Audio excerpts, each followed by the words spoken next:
bro. How you doing? Good, Yeah.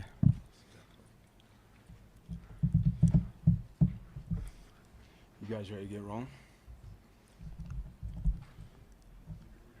You good? All right, well, welcome, guys. Thanks for joining us here. Thanks for bringing Bronco Nation in today to be able to help us kick off our 2022 fall camp. We're excited to take the next step in our preparation for the season. It's been a tremendous summer. The guys have, through the work of Coach Kagi and our staff, our players working together, we've had a really good summer. We've built in a lot of ways that are very instrumental to our foundation in terms of building a foundation on mentality, confidence, consistency. We are able to establish that this summer. Again, we have a lot of work left to do in this fall camp, and we're excited to turn the page and move on to the next chapter in our preparation, but we're extremely excited about where we're at right now. You know, throughout the summer, not only has there been a ton of development with our roster from top to bottom, the old guys, the vets being here and starting way back in June, and our 8-week training session and being able to not only physically develop, but like we spoke about, mentally develop. With the skill instruction and things like that, we're able to obviously do a little bit more technical work with our players and build that confidence within them to be able to execute those techniques and things that make the scheme in the long run. With our players returning from postseason surgeries, our off-season has gone tremendously well with those guys. We've been able not only to rehab and bring guys back to a level where they're going to be able to compete here in fall camp, and we'll run through that here shortly, but really excited about where the majority of the guys are. There will be very few guys that are returners that are limited as we enter fall camp here, so the competition level is going to be high. Players that will be limited early in camp, but we fully expect to be ready for the opener. Ty Jones has a lower leg that popped up here in the last couple weeks, so he was able to train all summer, but something that we're going to take care of here in the next week. He'll be a little bit limited, but he will be ready for the opener. Riley Smith and Nohe, coming off shoulder injuries from last year, will only be slightly modified, but are ready to compete, and they've done an awesome job this summer with their training and their development. Zamadre, Merriweather, Eric McAllister, Roger Carrion, Cord Kringland, Taylor Markham, and Jack Barrettford will be slightly limited as we enter camp here as well. Otherwise, the only update that we have for a guy that will not be ready is Cage Casey. As we work through the first few weeks of the season, he will get reintroduced to practice coming off a shoulder injury. OJ and Markel are ready to compete and have done an awesome job this summer preparing themselves, and we're excited to see them back out there on the field. Updates on the roster. We are sitting at 109 players right now. The guys that are no longer on the roster that we have not released or updated, we'll talk about and then move on further. We will only speak on players that are on our current roster and who we will build this team with moving forward. No longer on the roster is Jacob Golden. Alec Grant has been added to the roster at the beginning of the summertime. He is a long snapper that has done a nice job coming in, will provide depth and competition at the long snapper position. Justice Del Rio is a local kid here from Capitol High School that has joined the team, come back home, and will play safety for us. Leaving the roster will be Taquan Tyler. He will step away from the team due to personal reasons that we'll not further comment on, which obviously brings even more the question of the running back depth and competition, which we are excited about. We are sitting at 109 guys on the roster with a cap of 110. So we have the opportunity to add one more additional person to the roster, which we will update here soon. For this fall camp, our goals are to continue to grow the confidence to be able to prepare and train with a certain mentality. We've taken huge steps in that direction. The care factor of the team, the guys coming every single day to work with the level of consistency to create competition day in and day out, We've done a great job in the summertime, but now it comes time to put on the pads and have some fun as we come together in this camp on Wednesday. Number 2, we want to establish a physical presence in the trenches. We want to build off of what we did at the end of last season. We've added personnel and depth to both sides of the ball. We've been able to train and work with these guys over the course, of the last 7-8 months, and we're extremely excited about the improvements we've made. It always starts up front. This is a physical game. The better we play in the trenches, the better our team plays. Creating explosive plays on both sides of the ball. From an offensive standpoint, being able to protect the quarterback and be able to take shots down the field and mix in some creativity as we move up and down the field as well. Defensively, explosive plays are negative yardage plays or obviously takeaways, which the ultimate goal is to get the ball back to the offense and score. As we work through the course of this offseason, we spend a tremendous amount of time on situational football. That is always one of our top goals, is to create a football intelligence that the guys understand the intricacies of the game, whether that be field position, down and distance, clock situations, and all those things. We're excited about the growth we've had there, and obviously this camp is going to provide us a tremendous amount of opportunity to work our third down scenarios, to work our field position scenarios, whether it be in the red zone, the goal line area, being backed up, or being in the middle of the field in the open field. It is a big to-do as well to obviously be able to operate within 2-minute situations on both sides of the ball, and not only on offense and defense, but on special teams. We're excited about the roster that we have developed. We're looking forward to this final stage in preparation. We're excited to have you guys out there and be able to cover practice and how the guys are doing for Bronco Nation. We're really looking forward to taking this next step and attacking this challenge in the next couple weeks. And with that, I'll open it up for further questions. You mentioned the running back depth. I know we talked about it at media days. How do you feel about the 3 there? And I don't know if Right. you said you were going to add one. That's the position. What you can say. Yep, and we will shortly. There's always a plan. It's a work in progress right now, and we feel very confident about a new addition coming in. But at the running back position right now with George Ashton T. Crow, we've moved Caden Dudley from slot wide receiver to running back, who has had experience playing that position in high school, and something that we had even kicked around prior to the situation coming up, as well as having Ethan Makita and Taylor Markham, our freshmen, that are going to join the team and add depth there. So, as always, the final stage here is to create depth. And as we talk about all the time, is dependable depth. We're excited about the competition that we have in there. It's not so much the run game as it is building, even with the young guys, is the protections. That's the difficulties and the experience and the reps that it takes. So we must be extremely diligent with the walkthroughs that we get to further develop those groups, playing with the O-line and walkthroughs and seeing different looks from a protection standpoint, and building those guys' confidence through repetition. Compared to this time last year, do you guys feel like you're more prepared as a team to enter fall camp? Oh, without question. It's not even worth comparing. It's not worth talking about. I mean, that's our confidence, not only from the standpoint of having the depth you need to practice a certain way to build the confidence and the mentality day in and day out.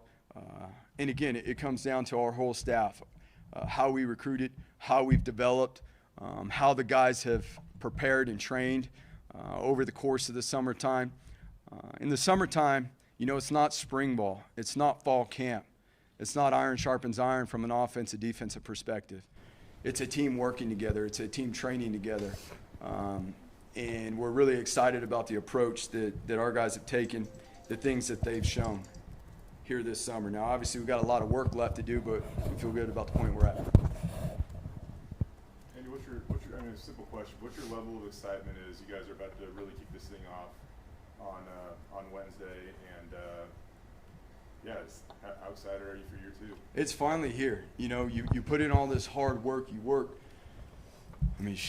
work more than half the year to get to this point for this final stage of preparation. And really, this is where it all comes together. And for us to have moved the needle so far ahead of, again, where we were last year to where we're at now in all phases. It's been tremendous. I think our guys' confidence because of that, is way further along in what to expect, what the standard is, and meeting that standard. And their care factor to meet that standard every single day is beyond what it has been. What do you think maybe some of the most productive things you guys did this offseason were? And I don't necessarily mean like weight room, but maybe whether it be team building. We talk about the history of this place. Was there anything like that you guys did this offseason you feel like was of value? I think it was all centered. The main focus is competition and the consistency of that, and being able to compete in different settings, whether it's the team competing as a whole, whether it's competing by position groups, whether they get their opportunity to go work PRPs and then competing against each other. But the biggest thing is being able to work through our unity groups and be able to build the trust, the accountability outside of our side of the ball, outside of our position groups, being able to do things away from the facility. Obviously, the COVID protocols have loosened up a little, so the amount of time that we get to spend away from our players outside the facility, that's unbelievable. Because at the end of the day, having a real appreciation for each other, a real care for each other, knowing that we're all people and we're all in this together, that's the fun part of college football. And so being able to get to do more of those things, whether it's floating the river, whether it's having guys over to our house, different competitions. Okay, I'm not the best golfer, and that's probably a good sign, but being able to get out there and hit some golf balls with some of these guys. No more questions on that incident, okay? As you get to see, some of the guys coming in, during the summer, any freshmen that really have caught your eye and you think, are going to compete for playing time? Well, that's, they're in shorts and T-shirt right now, right? So the guys competing for playing time, I think we'll have a much better idea. Let's answer that question once we put some pads on here in a couple days, and because it's a different speed of game, it's a different physicality. But through the course of the summer, we're extremely blessed to have these freshmen joining our team. There wasn't a single guy late out of this freshman group for the 5 weeks they were here training from the end of June to right now. Not a single guy was late. That's a huge, huge sign of accountability and how they're showing up every day. There hadn't been a freshman group that jumped in there and ran every single one of the decks with the veterans and got themselves caught up like this freshman group did.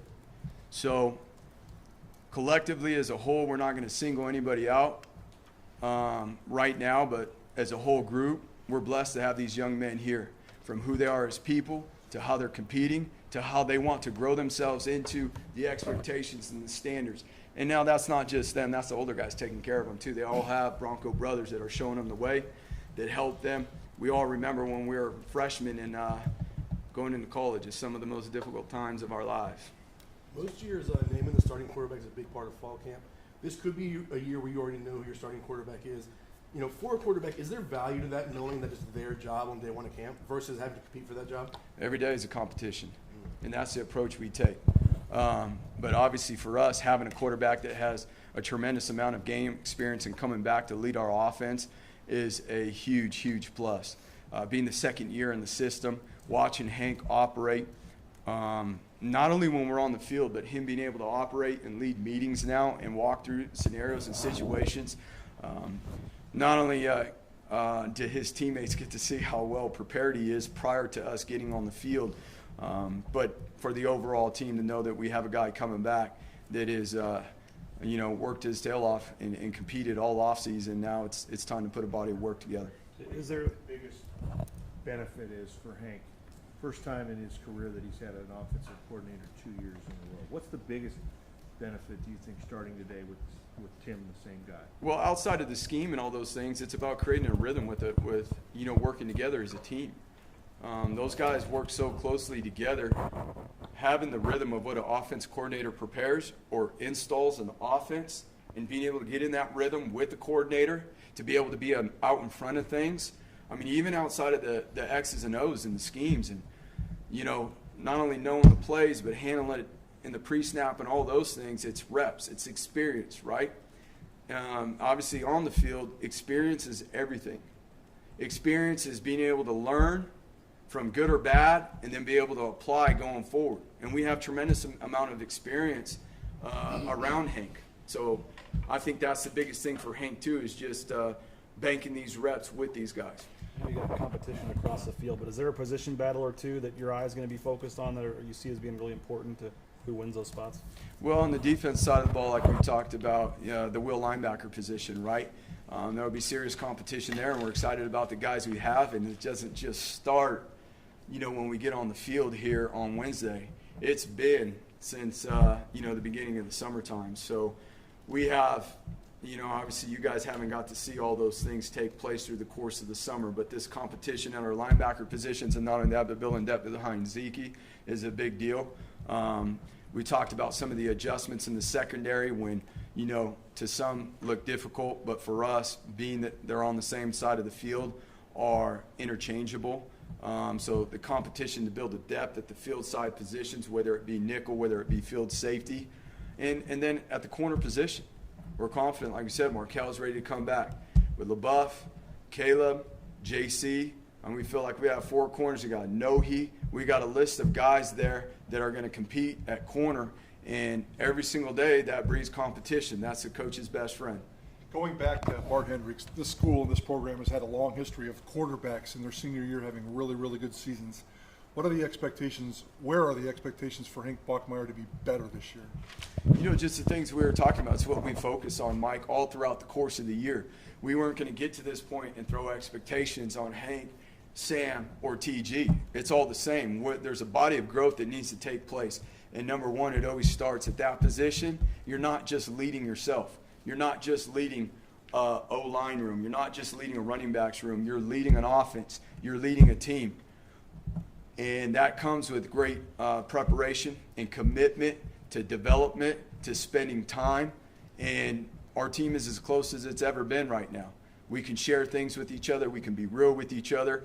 And we can have the confidence to create solutions and move forward. And he's been a big part of that all throughout the offseason. I won't ask you about your golf game, but where are you better as a football coach? Where are you more prepared to be a football coach in your second year? You know what the biggest thing is again, being able to create a consistency of competition through communication, clear and concise communication, showing people that we care and that we're working together collectively as a whole team. And I think that has raised, how guys show up every day, the urgency. That has been the biggest piece. Being through it, just no different than Hank experience, right?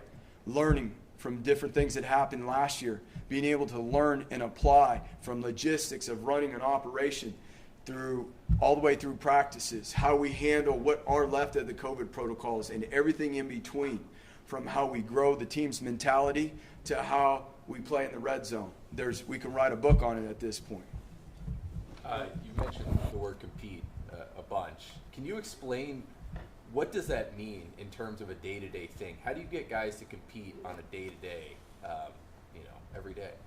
When they walk in these meetings and they sat in these meeting rooms, a couple guys got questions answered bright and early this morning at 7 a.m. They walk into a team meeting, we're going to test them so that we can compete and see where's our accountability on the knowledge that we put forth in the last meeting. When they walk into their position meetings, they're going to compete. We're going to find out where we're at so we can measure their football intelligence, their ability to listen and learn. They walk into the weight room from the jump start, even before a warm-up. We're going to train them to always be on and be ready to have a sense of urgency that is going to allow them to attack whatever the challenge is. So like pop quizzes? Everything from pop quizzes, and it can be on fun stuff, or it can be on information shared in the previous meeting. To be able to see, again, this game is about development and growth, and it's not just physical, it's mental. And how well are we going to prepare consistently? If we aren't testing them to see how they're competing in here, then they will never know the standard that it takes to be consistent in our preparation. Kind of along those lines, every time we asked you about Khalil last year, it was everything that he was as a person and his preparation and all that stuff. So now that he's not here, who's the person that sets the tone? In that room or in general? Khalil was the entire room probably, so in general, I guess. Yeah, so, the guy that's trained right alongside of him, Davis Cutter, does an unbelievable job with his approach every day, his preparation, his training. OJ has always been phenomenal. I mean, the way OJ prepares and trains, he's one of those guys that you got to pull him back because he's going to go. And I would say that there's no difference. I mean, George, Steph, Billy Bowens, the way these guys operate each and every day, Kay Connie, on the offensive side of the ball, it's a force multiplier now in what it looks like. And it's not just in one position group, it's in all of them. Again, in lieu to how we trained, some of the things that we implemented that raised the level of urgency that it takes to be here every single day. I mentioned you going into year 2 as a head coach. After last season, was there a mentor or two that you reached out to for advice about going into your second year and kind of building on that first season? Yeah, I mean, there were a few defensive head coaches, that I reached out to that actually were in. One of them was in his first year, and we're not going to go into names and all that, but one of them was coming out of his first year of being the head coach, going into his second year, and so instantly, was able to spend some time visiting with him, the things that he reflected on, the things that he learned. And I think those times are not only at the end of the year, but it's all the way throughout the year. We're constantly evaluating some of the things, whether it be, again, from a logistics standpoint and not just organizing and running a defense, but organizing an organization and how we bring everything together to create a clear expectation and standard and how we have fun executing that every single day. And the goal is that when everybody walks into this building every day, they're confident about what they need to get done that day, and they're excited to do it. In the 7 months or whatever that Keith Bonifaz's, been back, what have you noticed in terms of his impact on that running back room? Yeah, there's no question. He brings a wealth of experience in all this time doing this. His ability to develop, his ability to teach the game extremely clear, to bring people together.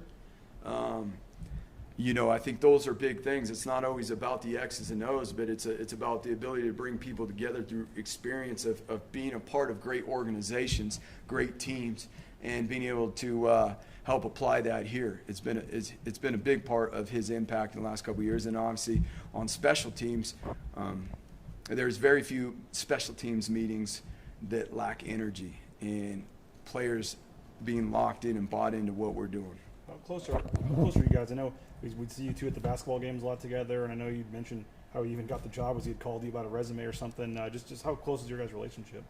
Well, it goes way back. It goes way back 10 years, when we were here together and we were kind of in the same stages where, we were married but no kids and those things. And even all along, we stayed pretty close, whether it's out on the recruiting trails. We've always typically recruited the same areas, so we would help each other and we'd roll around and recruit together. And that didn't last very long, though. When I was at Oregon, he was at UW. It doesn't work that way. So, but it was awesome when we were able to get back together, and it's unbelievable how many things that he's learned and he's experienced over the course of the years, and be able to learn from each other and share our experiences and be able to build something from those.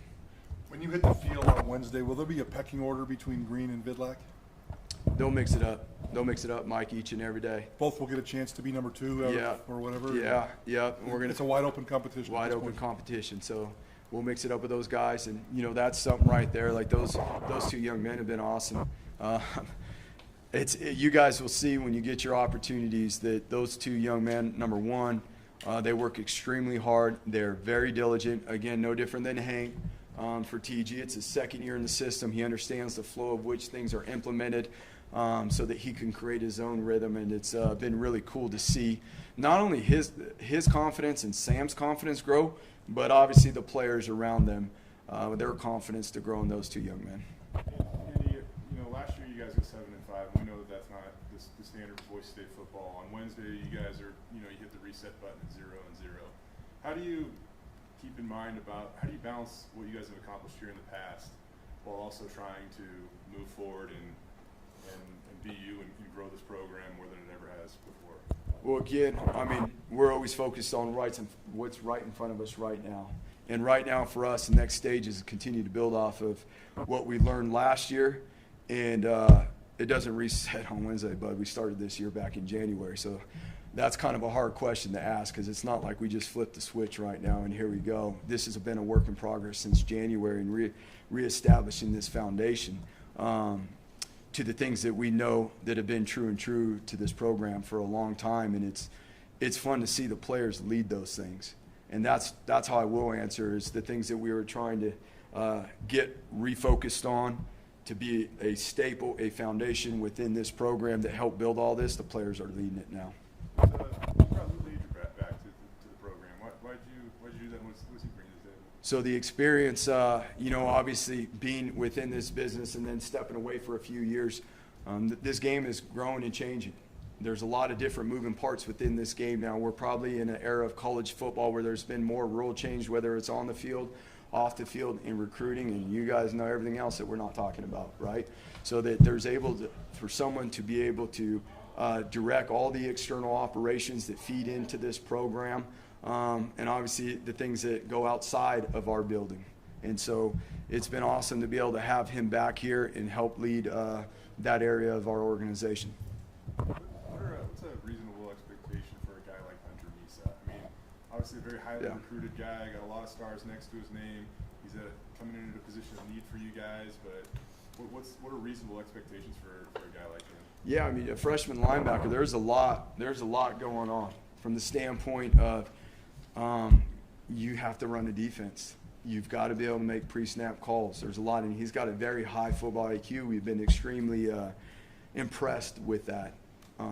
As we always say, unfortunately, when you leave high school and you go to college, so you leave the stars in high school too. So his body of work will get to help him develop and see as we move along here, but he is a very smart football player that has a bunch of talent that is just going to take reps, Jay, like anything else. The speed of this game is going to be a lot faster, especially, as we start moving in and the freshmen aren't just going against themselves and they start adding in with some of the older guys. That's where it's really going to pick up. So only time will tell here, but we're really excited about where he's at. Center last year, we were hoping Kekani would be able to play last year. What do you think he brings to this team and this offensive line? Because when you look at like returning starters, he doesn't count, but I thought he played extremely well the year before. So what's he going to do for the line? The O-line's different when Kekani's in there. Number one, his leadership is impeccable. He is the rock in the middle of that offensive line. He, not only from a leadership standpoint, but he is an extremely smart football player. His father's a football coach, so it's family business. He gets the game. He loves the game. He's a student of the game. He'll be a coach. He'll probably be wearing one of these polos one day. But then from the standpoint of how competitive he is and his mentality up front as a player, it's a tremendous plus, obviously, to have Kekani in the middle of that offensive line. Butch Henry's the guy that's kind of running some of the security around here. Butch Henry is the guy who runs security. I'm curious, how much interaction do you have with him? Butch is fired up right now. We got a Butch Henry question. Let's go. That's my guy. If we can get him back from the coast, he's been fishing on the Oregon coast, so I don't know. He texted me yesterday and said he's excited for practice. So, but what does it mean to you to have a former Bronco here still working the program, a guy who won a national title in 1980? No, it's a big deal. I'll tell you like this, his impact from the standpoint of what he brings every day, the vibes, the positivity, the expectations, though, of what it is to work hard, not only as a football player, but Butch obviously has gone on beyond outside of football and been tremendously successful because of his work ethic, and obviously his positive impact on people around him. And so we're blessed to have him here every day. Hopefully he gets back from the Oregon coast and we get him back guarding the gate. Thanks, Andy. All done. Thank you, guys. Appreciate you guys. Put your sunblock on.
just don't take as long this time because guys have had ample time to learn that. And, I think they're really hungry to improve on last year, and that's been shown already just in our summer workouts and everything. So definitely ahead of where we were a year ago.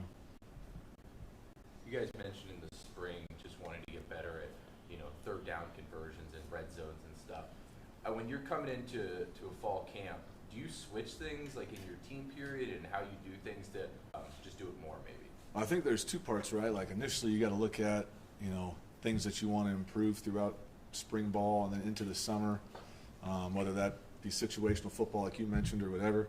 And then there'll be a point in the middle of camp where everything's been installed and, you're kind of self-scouting through camp and deciding like, hey, we still need some more work at the red zone, or we still need some more work at backed up, or let's do a couple more run periods or whatever that is.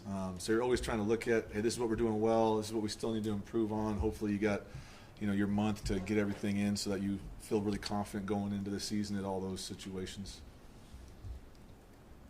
The backup quarterback battle, how do you look at that going into camp?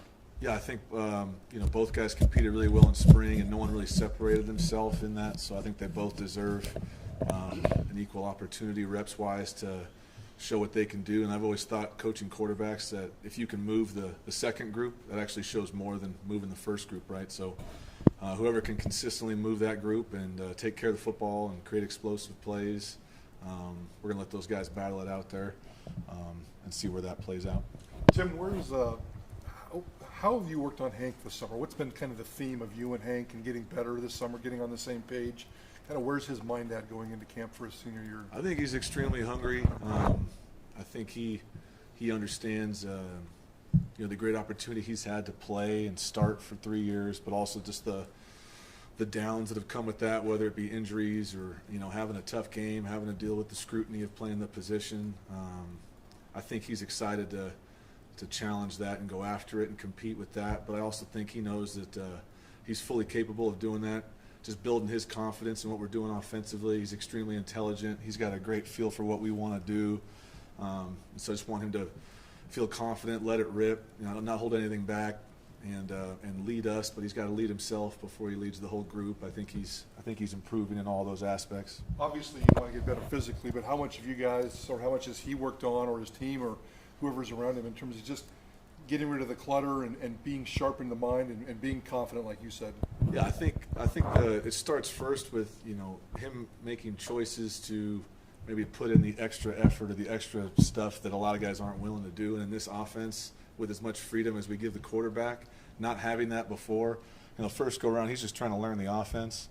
Now he knows the offense really well. Now he can put in the extra time on maybe the detail things that someone with the amount of freedom he has that can help him. But there's little things that happen when you have that much time together, where whether it's a random day and they're out there throwing in the summer, or maybe they weren't doing that last year because they were still learning the offense. Now they're putting in extra work, getting timing with each other. So I think there's just little things like that a senior quarterback, he knows that the clock's ticking. He wants to play really well for his team and leave a lasting impact that's positive. I think that's really his hope, is he can do that for the team first and then obviously himself. Obviously, when the starter's been named, it seems like it's Hank's job. As a quarterback, is there value to coming to a camp knowing it's your job versus having to compete for that job? I think if you're a quarterback and you don't come to camp thinking it's your job, then you're coming with the wrong mindset anyway, whether you're Maddox Madsen or Hank Bachmeier. You should walk in here every day and say I'm the starter and operate that way. So it really shouldn't matter what I say or who's on the depth chart, or you should come in here saying this is my job and I'm going to prove it every single day. Are you going into camp? I know there's competition and things could change, but are you going into camp thinking it's OJ, Curran, KHG, Dooley, and Cade? I do think there's a separation between maybe 6 or 7 guys right now at the offensive line spot. Obviously, I think OJ is a guy that's earned the chance to be the left tackle, and he's proven that. And I think that's similar for some of the other guys. But there's definitely not a set 5. Like, there's probably 6 or 7 guys that we feel really good putting in a game, and then they can play multiple spots. So it's just figuring out who the 5 of the 7 would be. But I would say OJ's a guy, obviously, that should feel pretty confident about that. And we feel confident in him being the leader of this team, especially offensively. And the other 2, Will, and then who would be your 7th? Yeah, Will definitely would be part of that 7. I think we feel really good about where Mason Randolph has grown as a player in the spring. We'd like to see what he can do. I think Dallas Holiday is a guy we'd like to see continue. I think those guys are guys that have been here long enough, have gotten the reps, veteran guys that we really hope can give us the depth we really need at those positions. You mentioned with OJ. Where have you seen him grow the most during your time here? I don't know if you can get much better than that guy is mentally. His approach on a daily basis should be something that every player strives to have. I mean, he just comes here prepared every day to compete at an extremely high level. We're doing winter workouts. He's on month 3 of a shoulder surgery, and we're doing these competitions with our team. And he's got his unity group that he's with. He's not even allowed to really do much, but we're doing sled pushes, and he's pushing it with one arm, right, and leaving his bad arm out of it. And we're trying to hold him back, and he's saying, why can't I do this? Because I'm not using my bad arm. You know, he's not going to let one day go by without getting the most out of that day. That's why he's going to reach his full potential. And as a coach, you think of players' talent as like this bucket, and you want to scoop every ounce of talent out of that bucket. And as a player, you probably want to get to the end of your career and say, I got every single ounce out of the bucket. You know, OJ, when he's done playing football, whenever that is, he'll be very confident knowing that he got every single ounce of ability out of himself. That's because of his approach every single day. You said that, you know, maybe your players get more out of the day because they're not just so focused on learning what you want to do on offense, but now they can actually, you know, go out and practice it. To switch that around on you, how much better are you now for having almost, you know, a year and a half with these guys, knowing them? How much better are you for your connections that you have with your players? Yeah, I feel like, you know, I've grown and learned a lot in the last year too, which is really one of the biggest hopes you have as a coach, is that every day you're learning and getting better. Otherwise, why are you doing it? And you should be humble enough to know you don't have all the answers. So learned a lot last year. We had to overcome a lot of things. Some things we did really well, and some things I wish we could have done better as a staff and as a coordinator. But that's also, I'm very grateful for those opportunities. I find joy in that challenge. I'm really excited to come back this year and do it again. So I think it's just, there's a big picture thing, right? Like, you're moving your family, you're more comfortable now after being here for a year. You're getting to know everybody on the staff, getting to know kind of the mindset of the team and how that fits with the offense. There's just a lot of things that it's hard to do that first year. Do I think we could have done it better? Absolutely. But it is what it is, and we've learned from it, and hopefully we can take the positive steps to get better this season. What are you most excited for come Wednesday? I'm just excited to teach, excited to be a teacher, excited to build a progression that creates a strong mentality in our offense. I know the guys are really excited to do that too. I think we took some valuable strides in spring. We're going against a tremendous defense every single day. We know if we can move the ball against them, we can move the ball against anybody. So I'm just excited to teach those guys, watch them perform, and then be able to help them get better in the next few months, in the next months, so that we have a chance to be our best in September. What are your expectations for the wide receiver group? Tons of catches and yards are in Buffalo right now. So Yeah. how does somebody emerge as maybe the pecking order in the wide receiver? Take us through what you're expecting between now and September 3rd from them. You're not going to replace Shaq. If everyone in here is trying to replace him, you're not going to find him. He's not showing up, and that's okay. We don't want another Shaq. We want the first Billy Bowens, or the first Davis Cutter, or the first Latrell Caples, or the first Steph Cobbs, right? Those guys should not try to be him. They should just be the best version of themselves. I think that when you have a great player like that, sometimes it can create anxiety, but I really am happy with the wide receiver room. I think Coach Miller's done a great job. I think that'll be more by committee just in general until those guys begin to separate and make more plays consistently. But they're going to have that opportunity because the ball is going to go, it's going to spread around. I actually think it makes it, in a weird way, sometimes easier when you don't have a great player like that, because as coaches and as players, you're thinking constantly, how do we get in the ball? How do we get in the ball?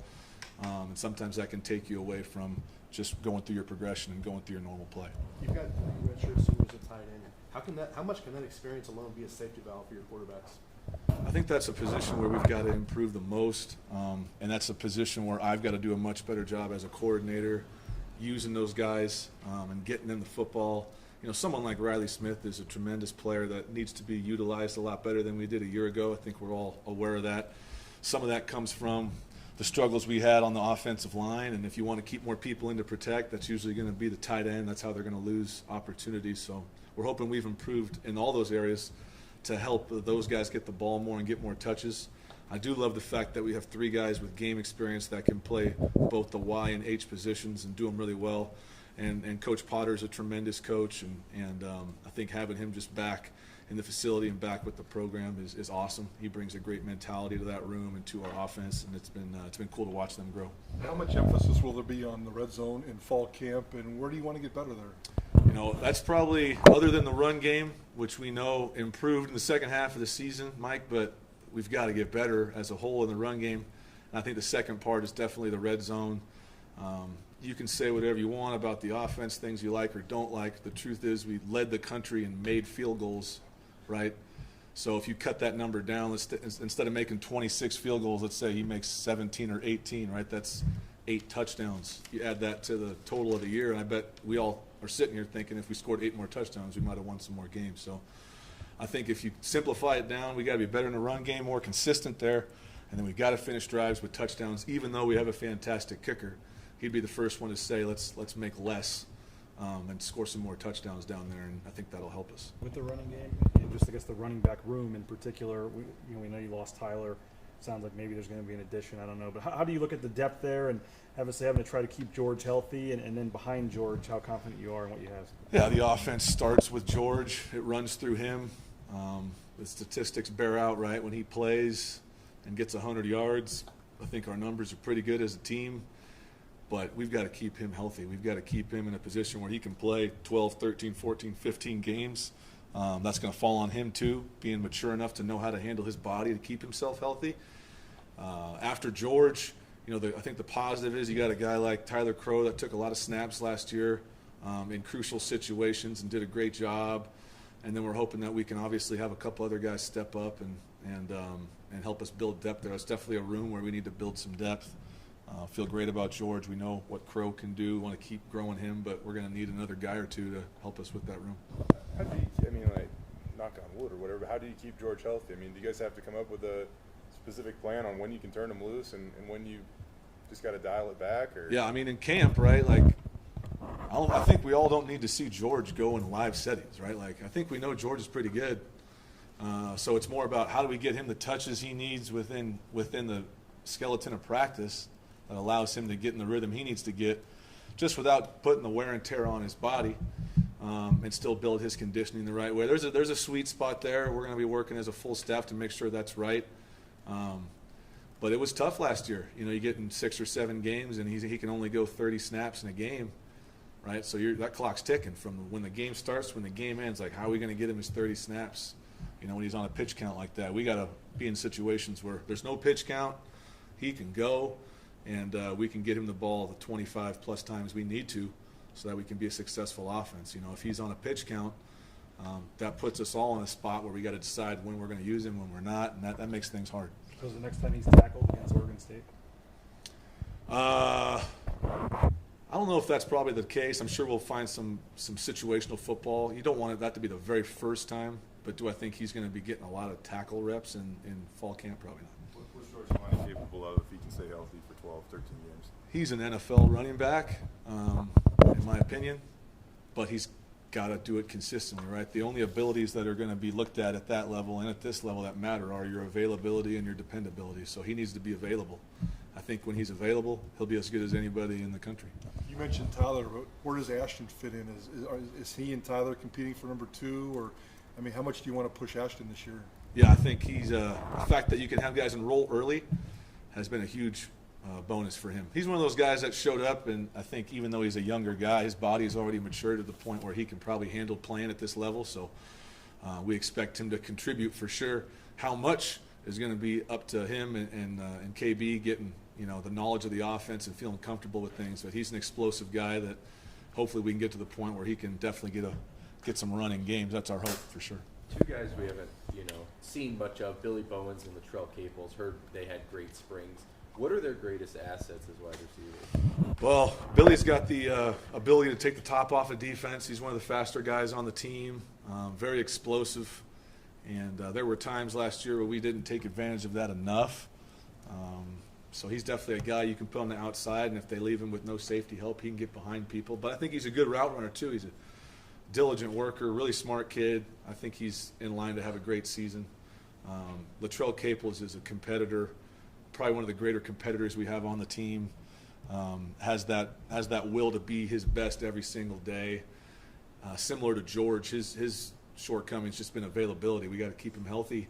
I think if he's able to play 12, 13, 14 games, I think he'll have a great season and play multiple spots within the receiver room. You mentioned you had a previous relationship, but what impact has Dirk Cutter had on you and the staff since he joined as an analyst a couple months ago? Yeah, I don't think you can put really in words how important Coach Cutter's been to our staff. Probably more personal to me. Really good dude.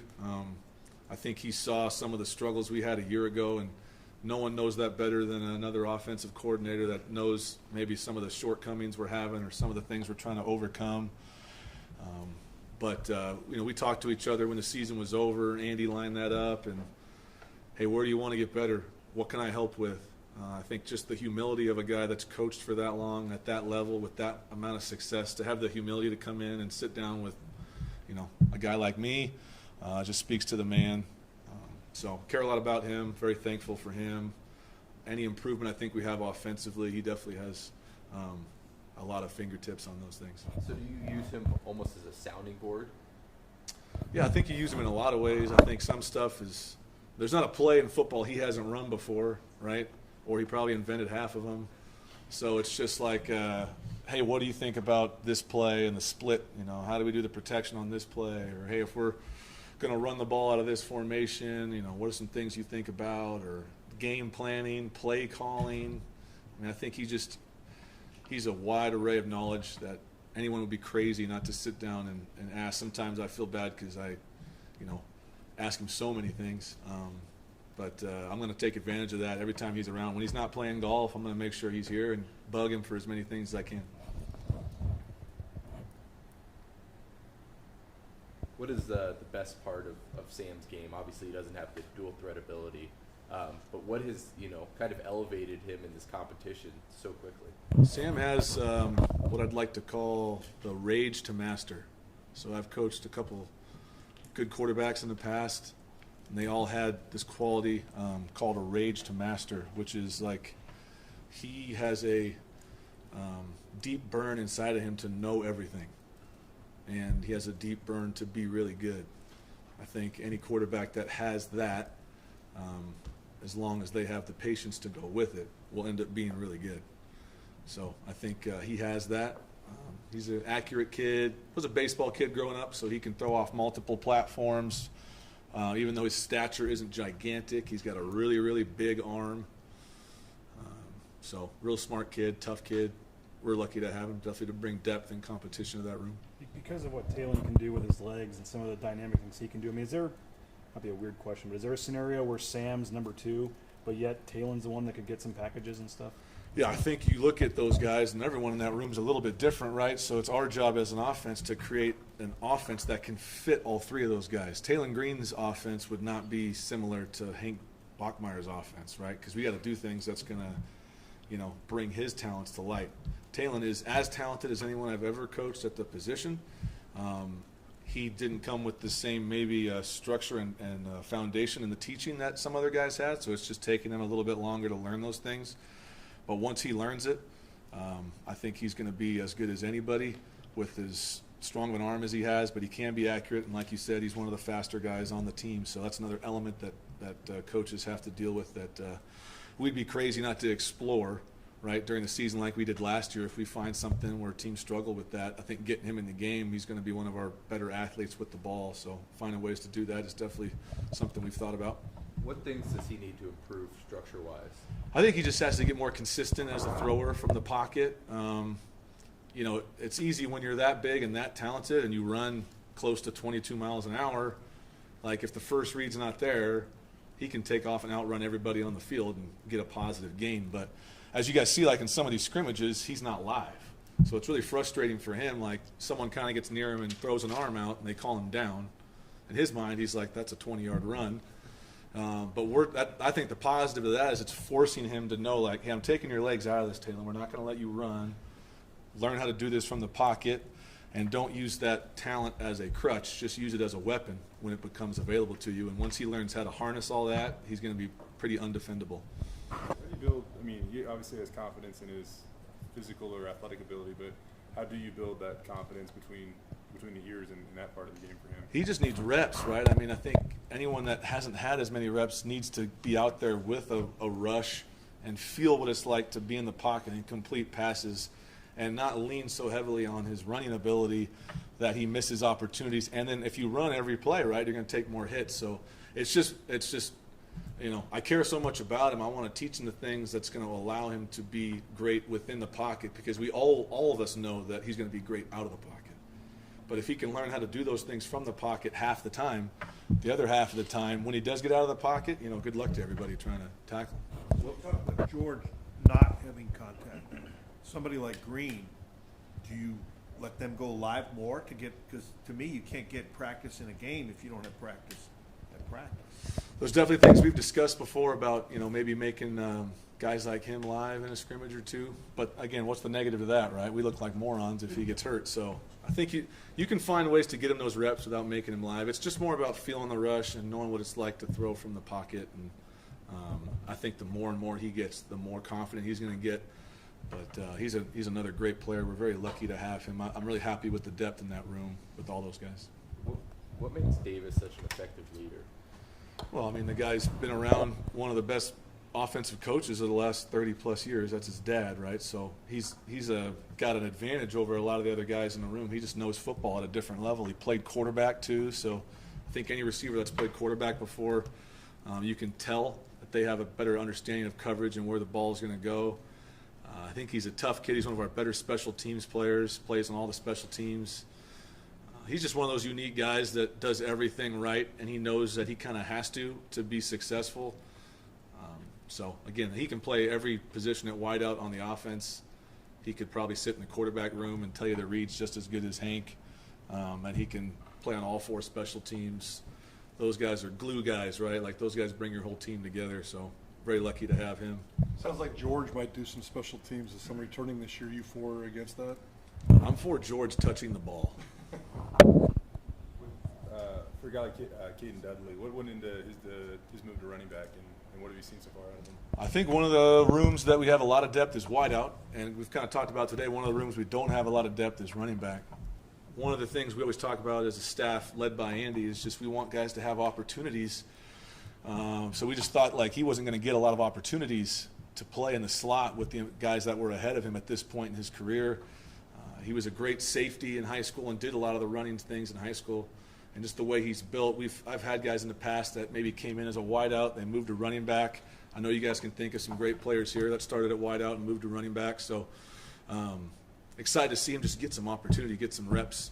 And I think he can do some different things there once he learns the package, understands what to do, and we'll make sure he's ready to go out there. We're not just going to throw him out there and see, you know, sink or swim. We'll make sure he's prepared and get him some reps. Did you show him a guy like Jeremy McNichols or anything like that? That's definitely a guy we talked about. That's definitely the guy that we brought up. Like, hey, this is an example of what can happen to a guy that starts as a wideout, goes to running back. Was it Rage to Master? Where did you get that from? So there's a documentary, and the name is escaping me right now. But it's a documentary where they talk about just raising excellent athletes. I'll text you later. But it's like it's got like Jerry Rice and Wayne Gretzky and Rocky Marciano. It just tells the stories of how all these athletes became excellent athletes, and they all had the rage to master. Steph Cobb's kind of showed his big playability last season. As a play caller, how do you maximize that this year? I think Static's one of those guys again that has a tremendous ability to get on top of the defense, but his route running was at a high level last year too. Again, he banged up his shoulder halfway through the year, and so I think after Colorado State, he was playing with one arm basically. So again, with him, it's just staying healthy so that he can be available and be at his best. But anytime you got a guy like that, you want to move him around, get him on some matchups that you can, use his speed to his advantage. But also, if you can get him in a one-on-one scenario, feel confident about him winning on most routes in the tree.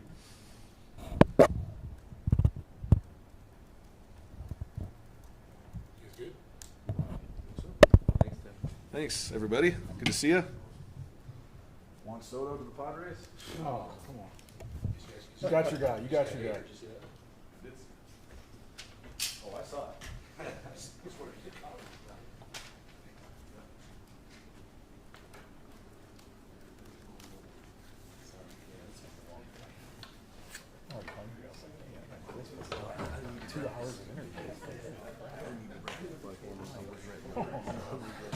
My stomach. Gosh, we got 30 more minutes and all the breakouts. It's great. It's like overload.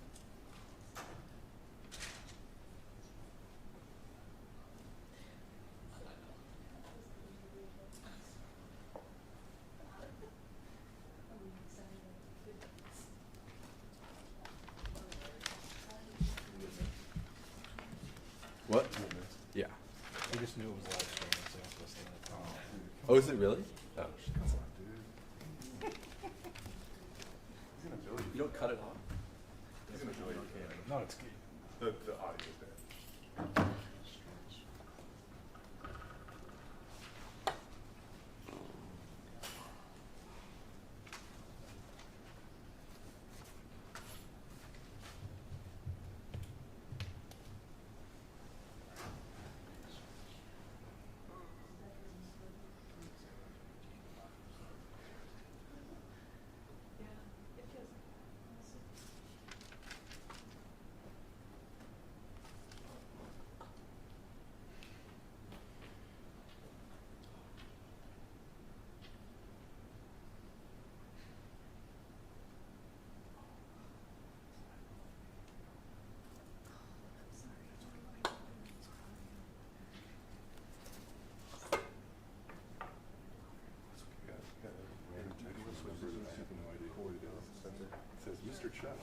I'm sorry for being too busy to visit you.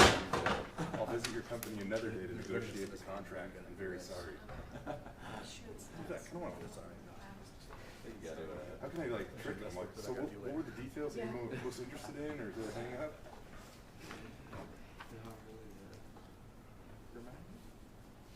Throw out a random price. I don't know. I'm thinking about doubling the contract. I can't do it today. Venmo me. I only work for gift cards.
How do you get the nice seam in your pants? You iron them? No, I don't. Should I say I do? Yeah, that's These are actually impressive. golf pants. Oh, really? So I That's wonder if impressive. they're just. But no one else like them on the third time I've worn them. So I wonder. Maybe it's the factory. They're really comfy though. They were pretty expensive at Kohl's, but like they're really comfy. Did the buy one get one half off? So I got 2 pairs.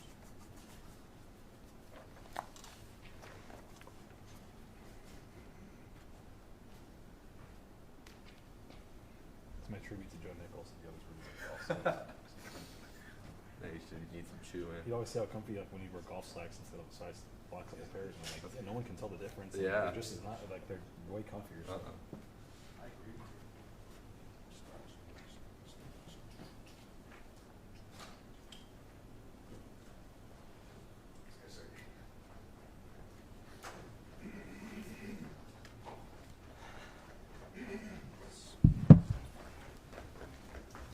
What's up, guys? Where do you guys want me? What you guys doing today? It's a little somber in here. We're trying to get into game mode. Jeez. It's been a long summer. We haven't lost any games yet. You've worked all summer. We've goofed off all summer. So Spence, George Tarlis, in terms of his personality and what he can do on the field, what does he add to this roster? He adds a ton and a lot of more things than just his play on the field.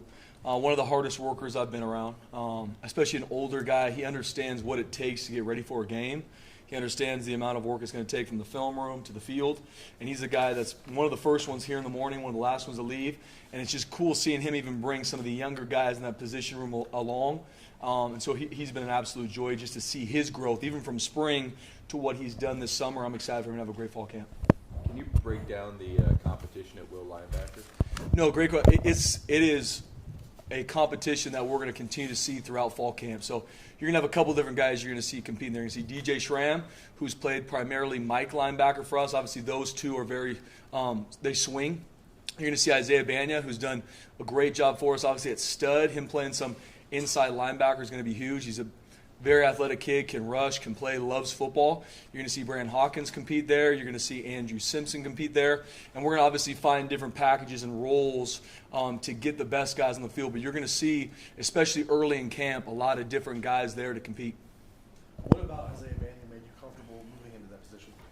We always look at our roster on and see, okay, who are our best guys, right? In all personnels, all packages, how can we get guys in certain situations where we can raise the competition? Because that's what we're all about on this team is compete. I don't want anybody, if they've been a 3-year starter walking into this year, to think that anything's going to be given to them. And so looking at Isaiah, especially with his hamstring from spring, didn't get a lot of reps. He was a guy that was always on our mind. And seeing some of the depth we have at edge, seeing a guy with Riley Wimpy leaving, his athletic ability, how explosive he is. We blitz our will linebacker a lot. So he was a guy that we're excited just to see compete there this fall camp. And I believe he can do it. And you mentioned no more Riley Wimpy. Zeke No is very much the old man in that room now. How does that affect your expectations for him? Yeah, 100%. I mean, Zeke, DJ, and Brandon have been here the longest, and it's cool seeing them really step in that leadership role. Riley was really that guy last year, not only for the linebackers, but for our whole defense. And so seeing Zeke, seeing DJ Schramm, Brandon Hawkins really step into the role, not just football, but how they prep, how you got to take care of your body to be successful. It's cool seeing them not only bring the linebackers along, but the rest of our defense too. So, but this is going to be a big year for Zeke, and seeing him really take a step in his leadership with Riley Wimpy being gone. With Tyree Jones moving him down to nickel, what's kind of went into that, and then kind of the competition at safety now? Yeah. The move with Tyree Jones going to nickel, the nickel is such an important part of our defense. Obviously, every single position in our defense is important, but the nickel, everything really goes through him and how we disguise, how he can show, and especially if you have the right versatile guy, because you need to be able to blitz, you need to be able to cover, and you need to be able to play a lot of different spots. He can be in the box, he can be covering their best receiver, and so looking at Tyree Jones, his savviness, how well he knows his defense, and his command on the field. He's one of the best leaders on our defense, and so his command, and we can do a lot. The defense is built around how savvy that guy is. Obviously being able to make plays, but how to stem an alignment, how to show one thing, do another.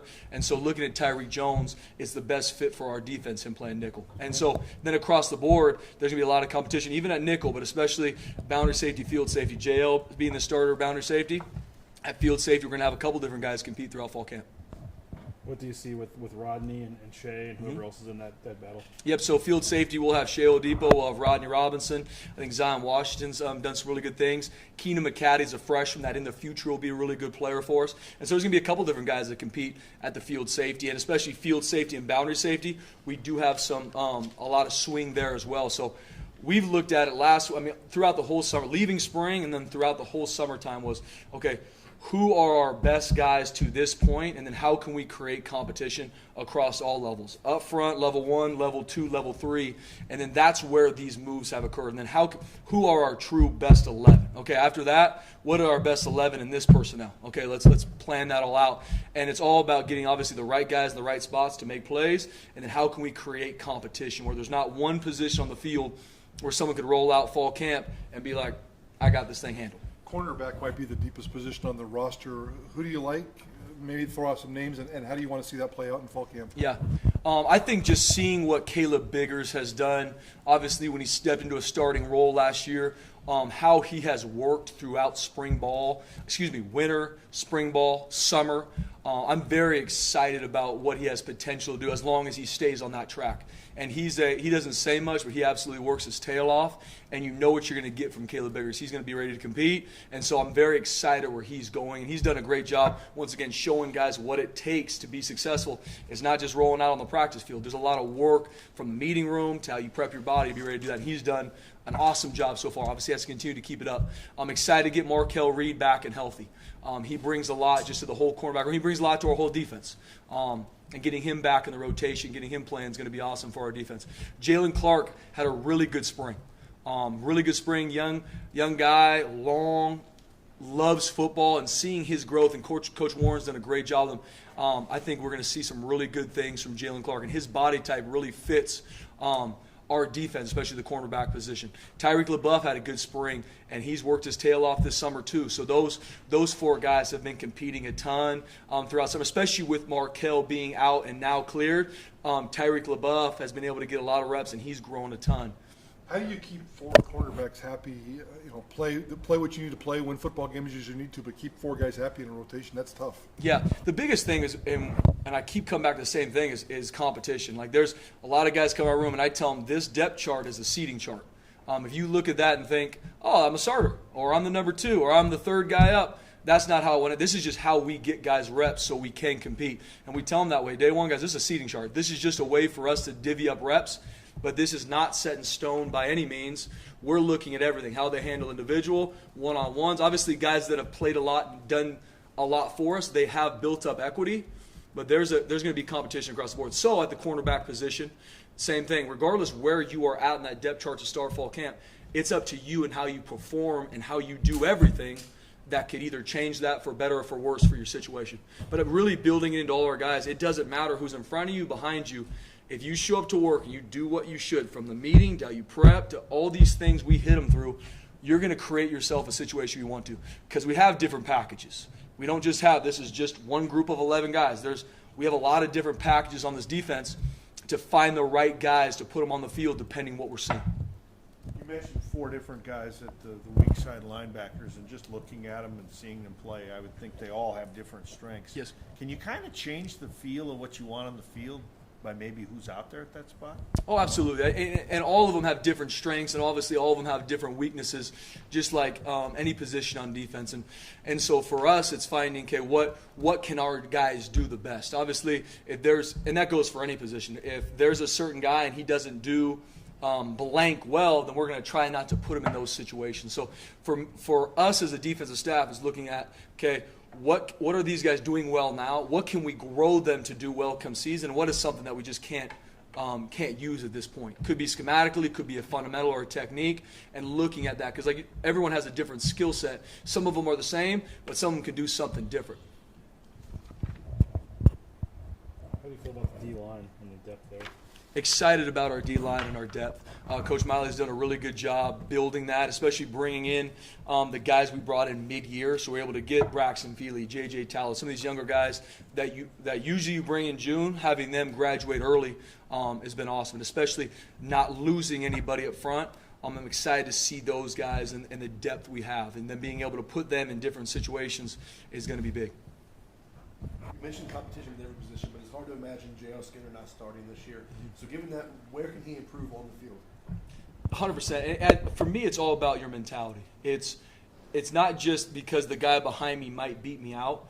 As an elite competitor, first and foremost, you have to compete with yourself, because it's not about the outside. It's compete with myself. Regardless of a team we're playing, we're going to compete at the same level, right? That's what we're trying to train our guys to understand.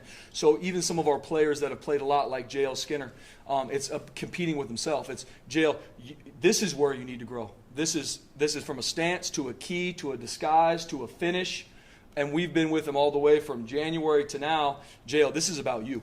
This is about the things that you need to grow to be the elite guy that you want to be, because he wants to. Now it's all right, JL. This is how you truly compete with yourself. These are the things you need to grow in. So from obviously all the way from the start of summer to now, he's been working on those things, and all the way from fall camp 1 to when we're finished, we're going to be on him about competing with himself to grow these areas he needs to. And if he does, he's going to put himself in a great situation. A lot of the things, and it goes for the whole back end, is him stepping in, A, to a leadership role, and 2, just the details of everything. And he's grown a ton in it. And he could sit up here right now and teach you our whole defense. Then it's, okay, when you're on the field, how do you, because they set the whole umbrella. The safeties, at the end of the day, if they're wrong, what usually happens? Usually a touchdown, right? Someone's wrong up front, usually no one will notice because linebackers will tackle it off. If the safeties are wrong, it's a touchdown. So we talk about setting the umbrella. Their communication sets everything. And so for him, he's grown a ton in that. Him, Tyree Jones, the 2 leaders in the back end, they set the whole thing. And then for him, it's the intricacies of your position. Okay, you did some good stuff. Now how do we go from that to being elite? And it's the little things from the pre-snap. Where are they out in the field? What are some tells that my man's doing and the discipline to do it day in and day out? You get some pretty, well-known freshmen, Rajon Tatum, Sean Misa, in your room. When you bring them into this program right away, what are the things you're trying to instill in them these first couple months? No, great question. The biggest thing I try to instill in freshmen is the fact that understand that this is a process. Because you come from high school, and every single one of the players that come here was the guy at their high school, right? They were the best player. They were all these things. Then you go into a situation where you look at the seating chart or the depth chart right away. You're like, I'm 6th on the depth chart. And you look, so you start getting over, am I ever going to play? Am I ever going to make it? So I just try and, as a whole staff, guys, there's a process. Everybody started right where you're at. And how you handle that is, and I tell them that the only thing I'm asking for as a freshman is be early and have a good attitude. If you can do that, then little by little, you're going to grow, you're going to learn, and you're going to put yourself in the situation you need to be. Don't get caught up on things you can't control. Be early, have a good attitude. And then after that, be a great listener in meetings. If you do that, little by little, you're going to put yourself in a situation where all of a sudden, you're the guy.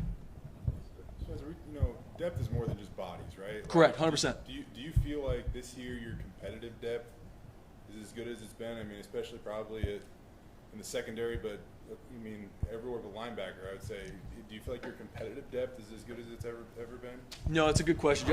I feel like we've got dependable depth in a lot of good spots in our defense, especially going from winter through spring, through summer, and watching our guys operate and watching them grow in the things that they've done well, but more importantly, grow in the things that we didn't do as well, either them personally or us as a defense. And so you look at our defense in regards to who we have, who's coming back. You feel we do have dependable depth. Now it's how can we continue to even grow that? Because we know how this is. The run of a football season, you need everybody.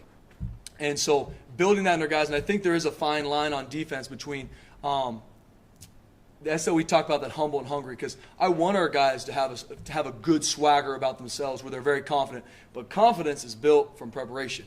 And that's built over time where you grow yourself to where you go on a field, you're confident that I can do the job I'm called to do because I've prepped myself to do it. And I think we have guys that have done that. We've had guys do that in games, and now it's us as a coaching staff fine-tune those little details, because on defense, those little details are either going to help you or they're going to score touchdowns against us. And I joke with our defense, we can't punt. You get something bad happens, it's not like, oh, shoot, let's go, let's try something different next time. That's a touchdown.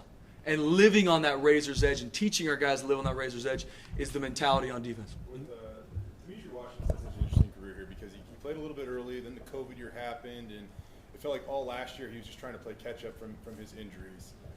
Andy was saying that he's penciled in to be the edge. So how excited are you to see what he's capable of, and what is he capable of? Jay, I am so excited for Dimitri Washington. The work he's put in, and you're 100% right, coming off the ACL that he tore against Air Force in 2020 and really getting cleared kind of right before fall camp and going through the season still, going through a lot. You can even tell in those early couple games he's not moving the way we know Dimitri can move. And seeing him finish last year, seeing him go through how he trained through this whole progression that we go through, I'm very excited for Dimitri. As long as he keeps at it, he should be a force to reckon with on the edge. Very smart, very savvy, and can do all the things we need him to do, run and pass game. That edge position, it requires you to be really versatile. Yes, 100%. And is Dimitri capable of doing everything? Yes. Dimitri can attack you in the pass rush game. He can set edges in the run game. Obviously, there's still things that he needs to work on, grow on, and we're doing it every single. We're literally working in a walkthrough earlier today. But he has potential to be a nightmare for offenses on mixed downs as well as on third downs if he continues to grow the way we want him to through fall camp. And especially with all these guys, is how they take care of their body throughout fall camp and the work we're putting them through. I was looking at some old video from back during COVID, and you had hyped him up pretty good. But after Curtis was leaving, and you said he had a chance to be the next, Curtis Weaver type guy and one of the top guys on the West Coast, and maybe be a high draft pick. I mean, with all that Jay's talking about, his stuff, injuries. I mean, can he get back to that level? Or no, that's a good question. I don't look at it so much of where he's going to be in regards to NFL draft and some of those, BJ. That I do know for a fact that where he's grown himself to, he has potential to be an impact player for us. And seeing what he does in the run game, seeing what he does in the pass game, and the versatility we can do with him because of how smart he is and how savvy he is and how much he lives in the film room, he can be a big-time productive player for us. What that turns into for him when he's done here, I can't answer that, but I am very excited about what he can do on the edge for us. And I talk with our offense, and they really say a lot of the same things. Because I like picking their brain like, hey, we really feel this way about one of our defensive players. How do you guys see him? Because they're going against him a lot of these times in spring and summer and fall camp. So I'm excited about Dimitri. He's a guy that you can't not root for him because he works his tail off. He does everything you ask. And when someone does all these things, you want him to be successful. You want to fine-tune the things he needs to so he can achieve these things. I know, in terms of like the other side, you lose Shane Irwin. I know you touched on it a little bit, but who do you, whether it's Cortez and George, who all's in the mix on the other side? Yeah, the two guys that are going to be the main competition there start out will be George and Cortez at the field side end. Breaks my heart about Shane, and just I will say this too, if guys that know Shane Irwin, one of my favorite young men I've ever met or coached, one of the toughest guys I've ever met, and I truly believe that whatever he does next in life, he'll be successful. But he was a big loss in regards to his leadership and his play on the field. And so excited to see Cortez, excited to see George compete at that field side end position. Spencer, you've been here obviously a while now. Yeah. Andy talks about, kind of reestablishing some things that he wanted to go to work on. What have you kind of noticed, and how have the players taken to some of that stuff? 100%. I would say, and there's a lot to answer that question in all different facets. The biggest thing that I've seen over the past, let's say, 6 months is just how our guys respond and how they compete. And us as a staff doing a good job with putting in those situations all the time. Because you can't responding in football is what you have to do at all times. No game ever goes, all right, first play is going to be this, second play, and you just don't go in order ever. And so putting them in situations, and Coach Avalos and Coach Kagi did a great job over the summertime, just continually putting our guys in situations where, okay, this isn't what you thought was going to happen. How are you going to react? How are you going to respond? Are you going to respond negatively, or are you going to attack what's waiting for you? And that's really where I've seen our team take a big step. In regards to how our leaders step up, in regards to our guys with their mentality, where they're not shook by those things because it's trained. Because just like anything, I can put a PowerPoint up here and show you guys, all right, guys, this is what we're going to be on defense. But until you see it and until you train it, it's just words. It's just a PowerPoint. It's just words on a page.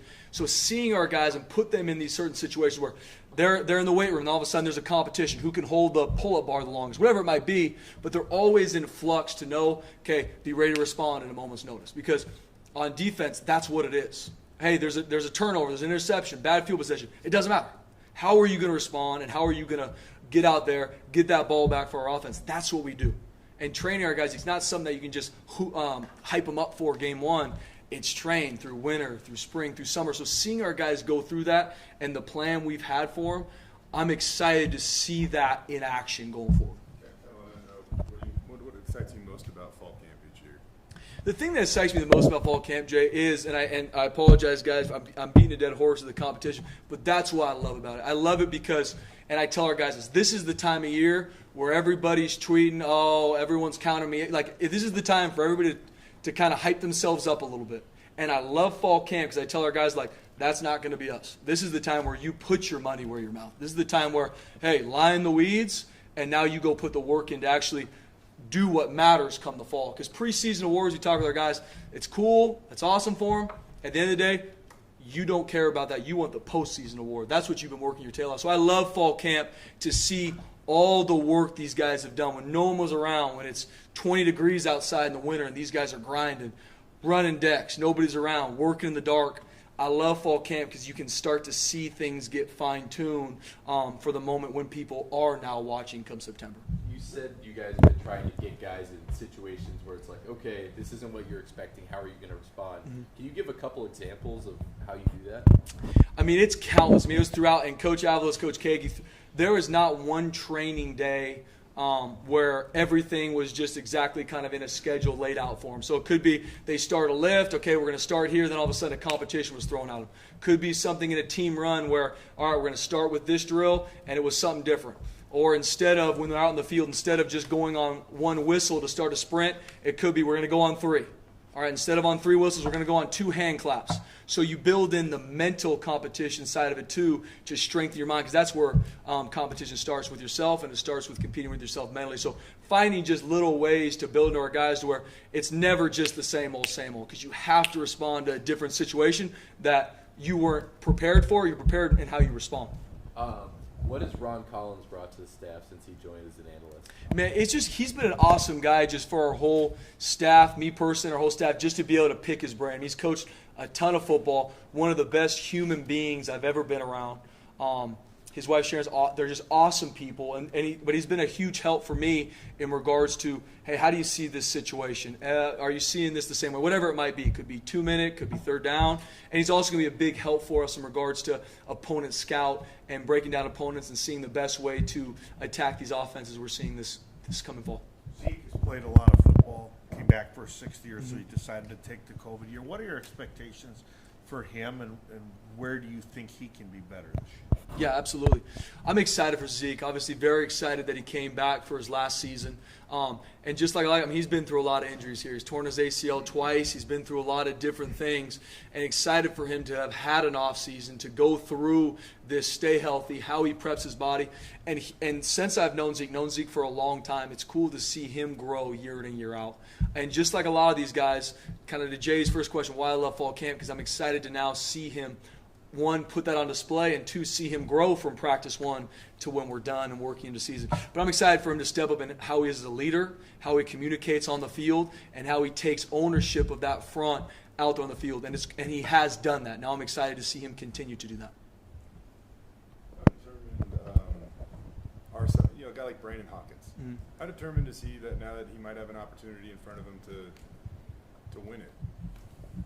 No doubt, and I love Brandon Hawkins. He's a phenomenal young man, works his absolute tail off, and that's what we try and breed in from our older guys to our younger guys, is just regardless what age you're at, you've got to show up every day and be ready to compete. And that's the part about, and I tell our players, the hardest part about our job is at the end of the day, we have to make the decisions that's obviously based for our players, or best for our players, but at the end of the day, it's what's best for this football team, what's best for this defense. So especially when you go into a fall camp for a guy who's been here for that long, I'm excited to see him compete, and I'm excited to see all these guys compete. And he is a phenomenal teammate, and seeing him even help some of the younger guys that he's competing with, that just shows the mentality that he has.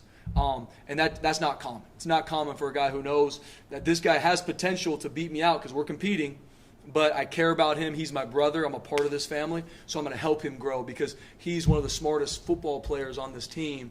And so him teaching some of these younger guys has been awesome to see.